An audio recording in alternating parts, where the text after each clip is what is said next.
سلام، من آیسودا هستم و به چنل من خوش اومدین. اینجا با هم قرار درباره دنیای فشن و مد و استایل و نکات و ترفندهای جذابش بیشتر یاد بگیریم. پس اگر دنیای فشن رو دوست دارین حتما هم سابسکرایب کنین و همراه هم باشید. خب امروز میخوایم با هم دیگه منوی آبجکت رو بررسی کنیم. آبجکت توی فارسی به معنای شی میشه و توی ادوبی ها به اون شکلی چیزی که شما میکشید، عکس باشه، هر چیزی، تکستتون میگن آبجکت که شما میخواید روش تغییرات اعمال کنید. از تو منوی آبجکت ما میتونیم اولین مورد ترانسفورمه که میتونیم توی این منو در واقع اون رو تکونش بدیم. ترانسفورم میشه جابجایی. هر نوع جابجایی که شما برای آبجکتتون در نظر دارین رو توی این بخش میتونید پیدا کنید.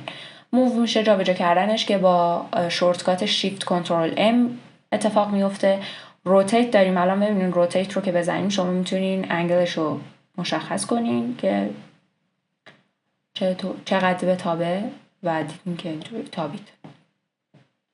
یعنی در واقع نسبت به مرکزیت اون آبجکت شما زاویه بهش میدین و اون میتابه.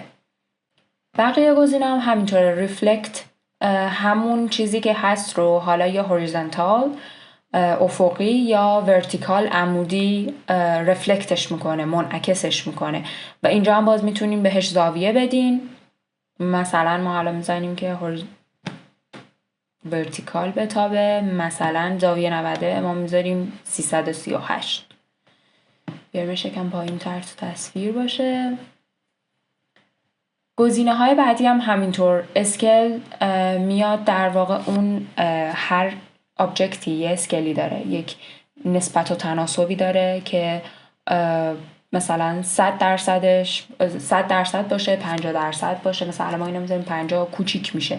نسبت به اون بردی که شما دارین اسکیلش تعیین میشه و شما میتونید اسکیلش رو عوض کنین. حالا 100 باشه، 50 باشه، هر چقدر که نیاز دارین بزنین.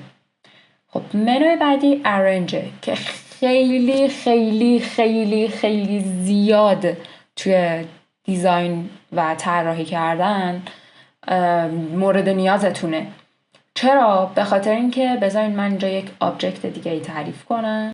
الان از چیزهای پن خارجش کنم. این آبجکت ماه، اینم آبجکت ماه که زیره. من الان اینو میخوام بیارمش روی این. یا میتونم از منوی آبجکت برم توی arrange بیارمش bring front، bring forward. bring front میاردش اولین صفحه‌ای که دارین. یعنی مثلا اگه 6 تا لایه اینجا باشه شما وقتی bring front رو که بزنی میاره اون رو. bring forward یه لایه میاردش بالاتر. send backward هم همینطور دقیقا عمل میکنه ولی معکوس. یعنی send backward رو که بزنین میره یه لایه عقب، send to back رو که بزنین کامل میره آخرین لایه‌ای که وجود داره. حالا من از اینجا هم میتونم این کار انجام بدم. کلیک راست روش میکنم، میام اینجا arrange. یه سری از المان‌های مهم توی منوها اینجا هست، مثل cut، copy، paste، paste in front، paste in back، place on all artboards که روی تمام آرتبوردهایی که تعریف کردیم پیست میکنه و شما میتونین از اینجا انجام بدین. آندو دیگه مثلا گروپ کنین. مثلا شما 3-4 تا آبجکت دارین، میخواین که آقا مثلا یک چهره تعریف کردین یا حتی توی فیگور کشیدن، حالا جلوتر که بریم شما یک فیگور کاملی رو کشیدین و حالا میخواین که خب چشم و صورت و ایناش با هم دیگه ست بشه، یه گروه بشه که وقتی جابجاش میکنین اونا تغییر ایجاد نشه، تکونی نخوره. میرین اینجا گروپ میکنین. وقتی که گروپ کنین اینجا حالا مال من اینجا یک تولزی داره که میتونم آن گروپ کنم ولی از همونجا راحت کلیک راست میکنین آن گروپ میکنین. خیلی راحت.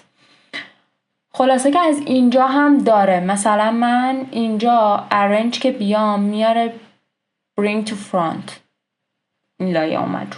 گزینه بعدی توی منوی آبجکت align به معنی تراز کردن میشه و اینجا ما میبینیم که مثلا گزینه‌هایی که داره horizontal align left، یعنی با خط عمودی سمت چپ این رو الاینش بکن، ترازش کن.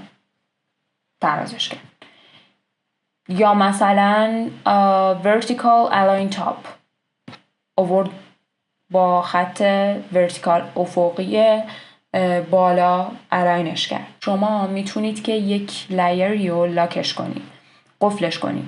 وقتی من اینو قفل کنم، همین سلکشن رو زدم، این هیچ تغییر، یعنی اصلا انگار هیچی نیست، با آرت بورکه یکی میشه. ببینید من اینو الان میتونم عوضش کنم جاشو، هر بلایی بخوام سرش میتونم بیارم، ولی این یکی اصلا سلکت نمیشه که من بخوام کارش بکنم، انگار با این آرت بوردی که ساختم یکی شده. حالا اگه بخوام این رو تغییرش بدم، از لاک بودن درش بیارم، بذارین این رو هم لاکش کنم. اینجا نداریم، میریم توی همون آبجکت لاکش میکنم، ببینین که اینم همینطوری شد. خب من الان یه مشکلی که هست اینه که نمیتونم یه دونه آبجکت رو آنلاک کنم، باید تمام چیزایی که لاک کردی و آنلاک کنی یه دور. بعد حالا اگه دوباره مثلا میخوای یکی از آبجکتات فقط لاک بمونه، میای اون یه دونه رو دوباره انتخاب میکنی و لاکش میکنی. ولی هر بار که آنلاک کنی، تو 1000 تا لایر هم داشته باشی، هر 1000 تاش با هم آنلاک میشه. این یه بدیهیه که اینجا هست. هایدم که شما میتونین این رو به راحتی هایدش کنین که از اسمش پیداست، و دوباره شو آل. اینجا هم نمیتونی اگه همه آبجکت ها رو هاید کردی فقط همون یه دونه رو، مثلا یه دونه رو برگردونی، باید کلشون رو دوباره برگردونی. خب گزینه بعدی create gradient mesh. ما خودمون مش رو توی فارسی داریم دیگه، همون صفحات شطرنجیمونه.